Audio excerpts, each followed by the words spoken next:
É hora de abrir a Bíblia. Fala ao meu coração, Senhor.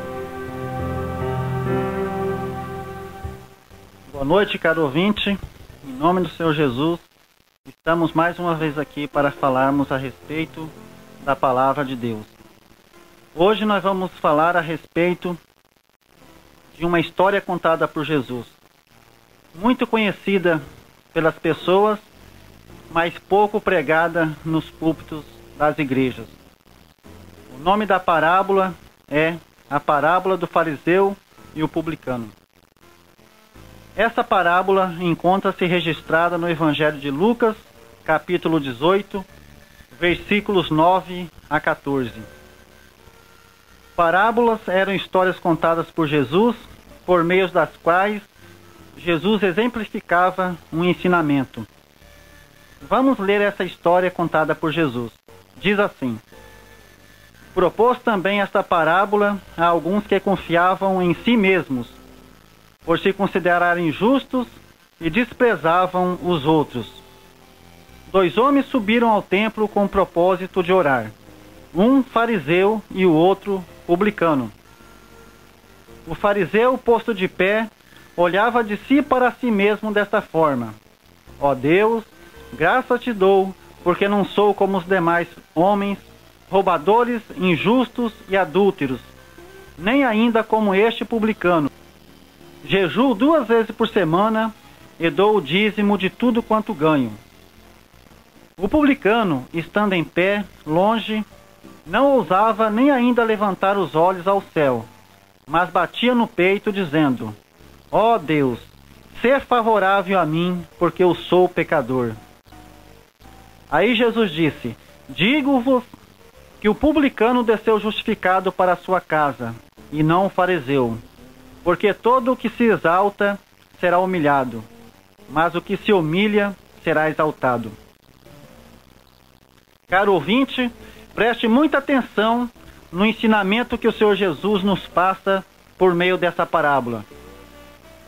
O orgulho espiritual é e sempre foi um mal dentro da igreja, uma doença espiritual mais mortífera para a fé do cristão do que o câncer para o corpo humano.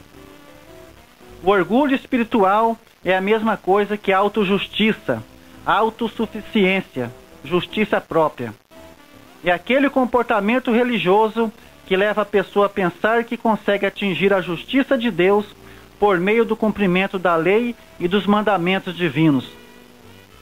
É aquele comportamento religioso que leva a pessoa a confiar em si mesma e não na obra redentora de Cristo para a sua salvação. É aquele comportamento religioso que leva a pessoa a se considerar justa perante Deus por meio de suas próprias obras. A consequência imediata desse comportamento é sentir-se superior e desprezar as outras pessoas. Esse é o assunto dessa parábola, o orgulho espiritual. Assim está escrito: propôs também esta parábola a alguns que confiavam em si mesmos, por se considerarem justos e desprezavam os outros.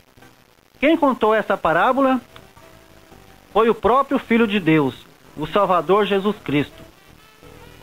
Na época de Jesus, muitos religiosos confiavam mais em si mesmos, mais em suas próprias obras, que na graça e misericórdia de Deus para a sua salvação. Achavam que pelo simples fato de serem descendentes dos judeus, o povo de Deus do Antigo Testamento, e de observarem as leis e os mandamentos dados por intermédio de Moisés, seriam salvos. Pensavam que era um povo em melhor posição que os demais povos, que eram mais justos que os demais habitantes da terra. Comportando-se dessa maneira, tornaram-se altamente orgulhosos, confiantes em si mesmos, confiantes nas suas obras de justiça. Agindo dessa maneira, passaram a sentir-se superiores às outras pessoas, passaram a desprezar todos aqueles que não faziam parte de sua religião. Os fariseus formavam um dos principais grupos religiosos judaicos da época de Jesus. Eram muito rigorosos na obediência à lei de Moisés e aos outros ritos e costumes da prática religiosa. Eles confiavam mais nas suas próprias obras que na graça e misericórdia de Deus. Por isso, tornaram-se orgulhosos e arrogantes e desprezavam os outros. Os fariseus faziam parte da igreja da época de Jesus. Eles e os demais grupos religiosos judaicos formavam a igreja daquele tempo. Assim como nós cristãos formamos a igreja de hoje, eles formavam a igreja daquela época. Portanto, os fariseus, como os demais grupos religiosos judaicos, não eram um povo pagão, não eram um povo incrédulo. Eles eram a igreja daquele tempo. Esse povo religioso, tido como povo de Deus, a igreja daquele tempo é que rejeitou e matou o Salvador Jesus. Quem matou Jesus não foram os incrédulos, não foram os pagãos, não foram os terroristas, não foram os exércitos inimigos, não foram as pessoas de má fama, não foram as pessoas fora da igreja, não foram os homossexuais, os assassinos, as prostitutas, os adúlteros, os idólatras, os beberrões e os feiticeiros. Não, quem matou o Salvador Jesus foi a própria igreja. Foram os religiosos da época. Foram os velhinhos de cabeça branca que estavam a vida toda dentro da igreja. Pessoas que liam a Bíblia todos os dias. Foram pessoas que frequentavam a igreja diariamente. Foram pessoas que nasceram, viveram e morreram dentro da igreja. Pessoas que trabalhavam na igreja. Pessoas que cantavam hinos dentro da igreja. Pessoas que faziam parte da liderança da igreja. Pessoas religiosas acima de qualquer suspeita. Nem o diabo pensou que a própria igreja da época seria capaz de matar o Salvador. É mais do que certo que Jesus veio ao mundo para morrer, pois do contrário, não conquistaria nossa salvação. No entanto, será que Deus esperava que o seu próprio povo fizesse isso? Esse é um resumo que explica bem quem eram os fariseus. Os fariseus faziam parte da igreja do tempo de Jesus, como nós cristãos fazemos parte da igreja de hoje. Os publicanos, por sua vez, eram cobradores de impostos a serviço do Império Romano, que naquele tempo dominavam os judeus e todo o seu território. Tinham a má fama de exigir impostos excedentes em relação à taxa oficial, enchendo os bolsos com a diferença. Eram desprezados pelos judeus por colaborarem com o governo romano, que dominava o país. Se um publicano fosse do povo judeu, era mais desprezado ainda, uma vez que os judeus o consideravam traidor da pátria. Os líderes religiosos, em particular, nutriam aversão a esse tipo de funcionário a serviço do Império Romano. Os publicanos eram considerados muito pecadores. Talvez hoje possamos compará-los aos políticos ou administradores públicos corruptos. Esses dois homens subiram ao templo com o fim de orar, um fariseu e outro publicano. Eram ambos pecadores. Diante de Deus, nenhum deles era melhor que o outro. Ambos necessitavam da misericórdia e graça de Deus. Ambos precisavam do perdão de Deus. Ambos precisavam do mesmo amor de Deus para receber a salvação. Apesar dos dois necessitarem da misericórdia de Deus, apesar de ambos necessitarem da graça de Deus, de necessitarem do perdão de Deus, os dois necessitarem do mesmo amor e do mesmo Deus, tiveram uma atitude completamente diferente. Assim como o dia é diferente da noite, assim também suas atitudes foram completamente diferentes perante Deus. O fariseu orava de si mesmo desta maneira: ó Deus, graça te dou, porque não sou como os demais homens, roubadores, injustos e adúlteros, nem ainda como este publicano. Jejuo 2 vezes por semana e dou o dízimo de tudo quanto ganho. Hoje não é muito diferente dentro das igrejas.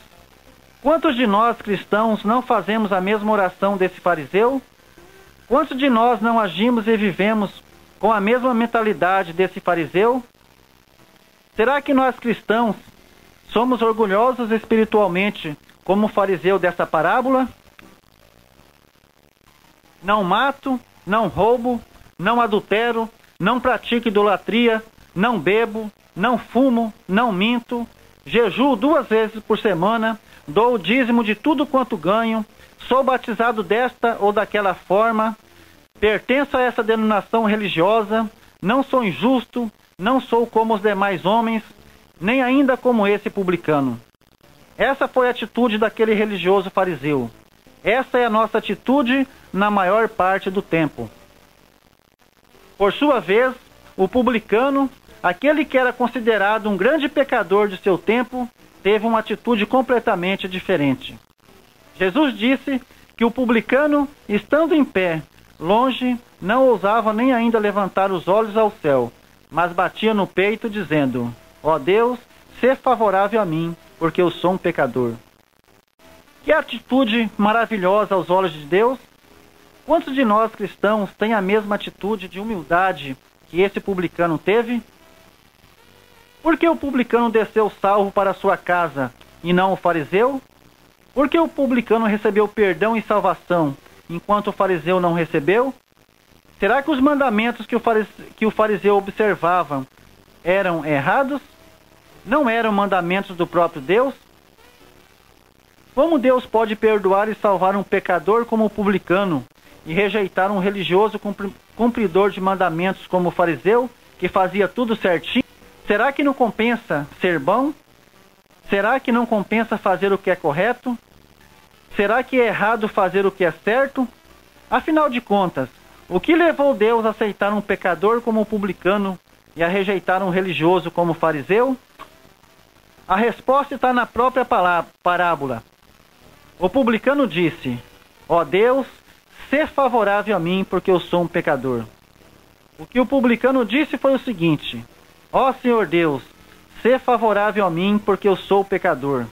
Reconheço que não consigo atingir a sua justiça manifestada na sua lei, mas mesmo assim, por sua misericórdia, me perdoe.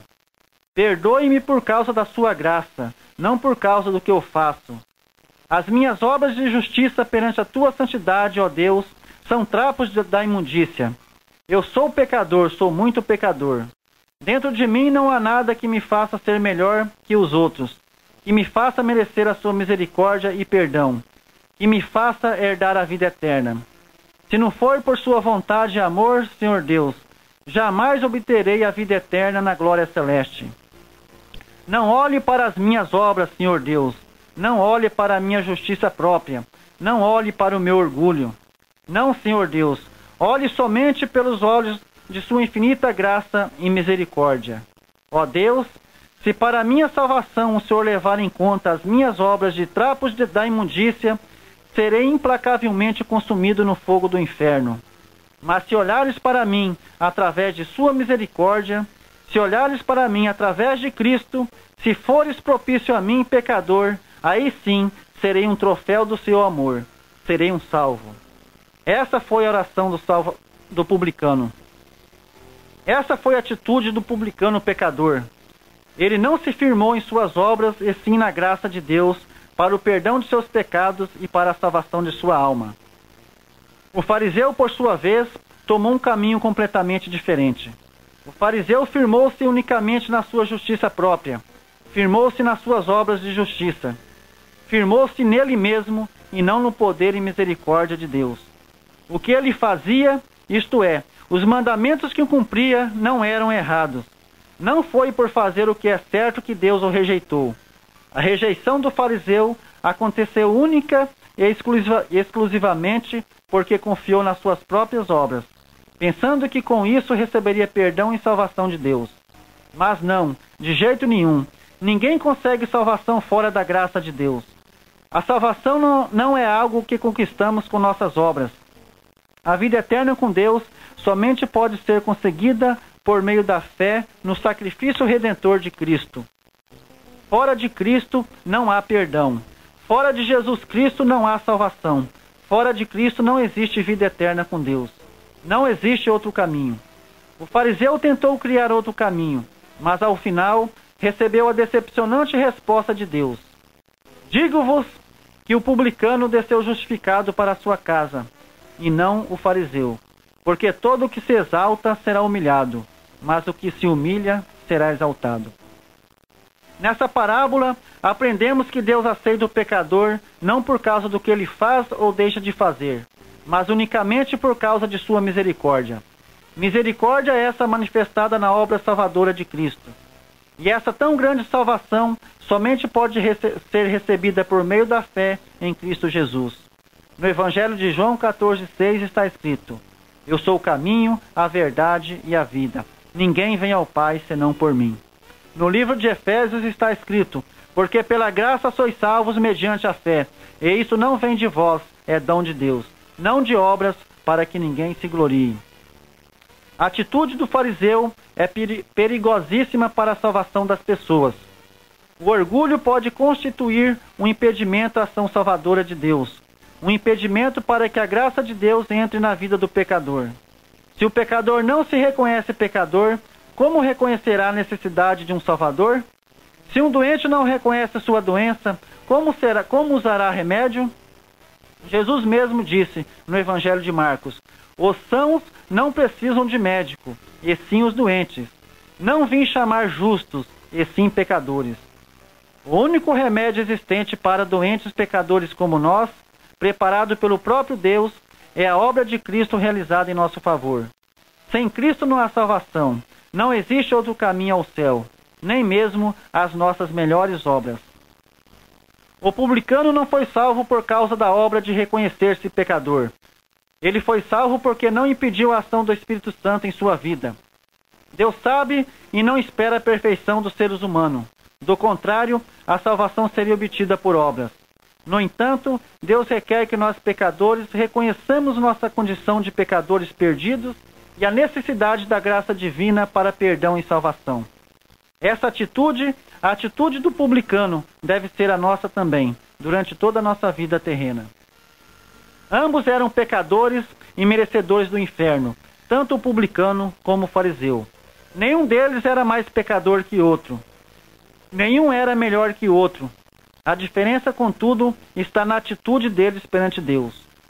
Qual atitude fez a diferença? A atitude que fez a diferença foi a atitude de humildade do publicano. A humildade de reconhecer-se pecador e merecedor do inferno. As obras do fariseu não eram erradas. As obras do fariseu eram certas, eram corretas. Deus mesmo pede nos seus mandamentos que façamos boas obras. Errado foi o fariseu acreditar nelas para a sua salvação. E nós, como estamos agindo perante Deus? Nossa vida espiritual parece mais com a história do fariseu ou com a história do publicano? Em qual lado estamos? Confiamos mais em nossa força humana ou confiamos mais na força da obra de Cristo? Não devemos imitar a atitude do fariseu. Essa atitude é um desastre. Essa atitude de orgulho espiritual afastou o fariseu de Deus. Assim como esse orgulho pode nos afastar de Deus, também pode nos afastar das pessoas. Com atitude semelhante, podemos afastar as pessoas de Deus. Podemos julgar e condenar as pessoas. Corremos o risco de trabalhar contra a vontade de Deus. Com atitude semelhante, corremos o risco de fechar a porta do Evangelho aos pecadores. Corremos o risco de sentir-nos superiores às outras pessoas. Corremos o risco de nos transformar em guias de cego, de nos transformar em sepulcros caiados, de nos transformar em hipócritas, de nos transformar em meros religiosos cumpridores de regras e regulamentos. Corremos o risco de colocar-nos no lugar de Deus e julgar os outros. Corremos o risco de fazermos aquilo que somente Deus pode fazer, que é dizer quem pode ou quem não pode receber perdão. Dizer quem tem o direito e quem não tem o direito de receber a graça de Deus. Agindo como fariseu, estamos na verdade julgando a nós mesmos, pois Jesus disse no Evangelho de Mateus o seguinte: Não julgueis para que não sejais julgados, pois com o critério com que julgardes, sereis julgados também. Essa atitude de orgulho espiritual exemplificada pelo fariseu, que também pode ser a minha e a sua, é mais devastadora, é mais destruidora, é mais terrível do que o câncer é para o corpo humano. Não sejamos assim. Deus pede que sejamos humildes, que dispensemos amor aos pecadores e ao nosso próximo, que dispensemos alegria às pessoas que estão à nossa volta, que celebremos a alegria da salvação, que nos alegremos com a possibilidade de salvação do pecador, porque nós também estávamos perdidos e fomos achados, estávamos mortos e fomos revividos, e não pagamos nada por essa nova vida. Cristo é que pagou por nós. Ao invés de agirmos como o fariseu agiu, querendo a salvação só para nós mesmos, devemos ter o mesmo desejo que Deus tem em relação ao pecador. Em 1 Timóteo 2,4, a Bíblia diz que Deus deseja que todos os homens sejam salvos e cheguem ao pleno conhecimento da verdade. Será que esse é o nosso desejo também? Nós de fato temos esse desejo em nossos corações? Se realmente temos esse desejo, por que julgamos tanto as pessoas? Por que excluímos as pessoas? Por que fechamos a porta do Evangelho aos pecadores? Por que queremos o céu só para nós? Por que queremos perdão só para nós? Por que negamos o perdão de Deus ao próximo?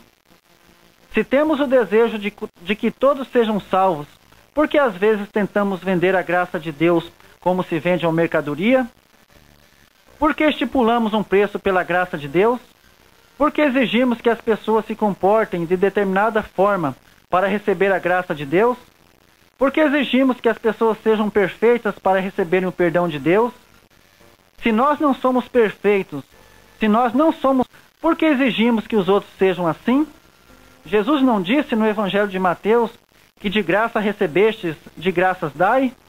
Por que então muitas vezes fazemos o contrário, fazendo como o fariseu da parábola fez? Por que não damos também de graça a misericórdia de Deus? Nós também não recebemos de graça essa misericórdia? Se nós temos a atitude do publicano, que disse, ser favorável a mim, pecador, Deus tem o seguinte recado para nós: o que se humilha, será exaltado. Se por outro lado, temos a atitude do fariseu, que disse, não sou como os demais homens, nem ainda como este publicano, Deus nos diz assim, todo o que se exalta será humilhado. A única forma de não ser humilhado é estar ao lado de Cristo. É reconhecer-se pecador e merecedor do inferno eterno. É reconhecer que só existe salvação por causa da graça de Deus. É reconhecer que essa graça foi manifestada a pecadores por meio da obra redentora de Cristo. É reconhecer que a salvação é um presente a ser recebido, não uma recompensa a ser conquistada por esforço humano. Para receber um presente, a única atitude esperada é que se estenda o braço e abra-se a mão, e deixe que o presente seja livremente entregue. Que o nosso Senhor e Salvador Jesus Cristo nos auxilie, por sua misericórdia e graça, a termos sempre a atitude de humildade do publicano. Em nome de Jesus, o nosso Senhor e Salvador. Amém.